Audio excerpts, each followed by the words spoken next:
The draft Bangsamoro Basic Law to be approved by Congress will provide sweeping benefits for all those living in the core territory.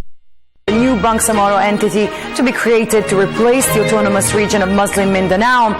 Former Agriculture Secretary Senan Bacani, member of the government panel in the peace talks with the MILF, made it clear that the draft law includes certain provisions of the peace agreement signed by the government and the MNLF in 1996. Now, Congressman Tupay Loong, chairman of the House Committee on Muslim Affairs, stressed that all current areas of the ARMM should not be mandated to participate in the plebiscite. Loong also cited the importance of inclusive peace for all in the proposed Bangsamoro entity. Freddie Abando for this report. The House Ad Hoc Committee in the Bangsamoro, chaired by Congressman Rufus Rodriguez, to pass a draft Bangsamoro Basic Law that will comply with the Constitution. Today, it was made clear by one of the panel members of the government panel that negotiated with the MILF that all the provisions of the draft law was guided by the President's instructions that all its provisions will have the support of Congress. We submit that what we have signed, that all of the provisions in the proposed Bangsamoro Basic Law are within the Constitution, because one of the guidelines of our President for initiating the negotiations was work within the flexibilities of the Constitution. Former Agriculture Secretary Senan Bacani, a government panel member, also dismissed claims that draft basic law and the peace agreement will only benefit the MILF and its members. Bacani beared that with the support of the Organization of Islamic Conference, the MILF and other Muslim groups have been included in the process of winning the peace.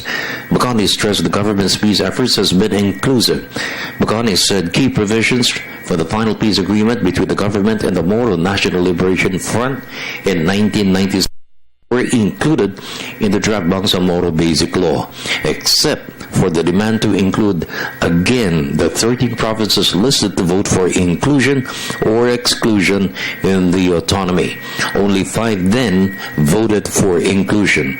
House Committee Chairman on Muslim Affairs, Congressman Tupay Loong, said the 5 provinces to compose the core territories should be excluded in the plebiscite. The only role of the MILF after the passage of the Bangsamoro Basic Law is to lead the Bangsamoro Transition Authority, after which it will be come May 2016 elections,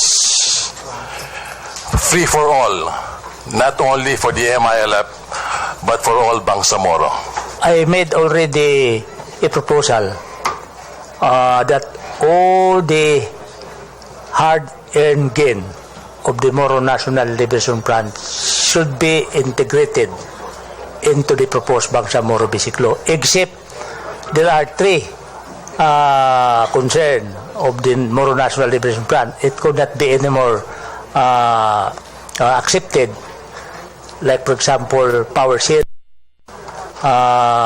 provisional government, because we cannot have a provisional government because there is already legitimate government existing, the ARMM.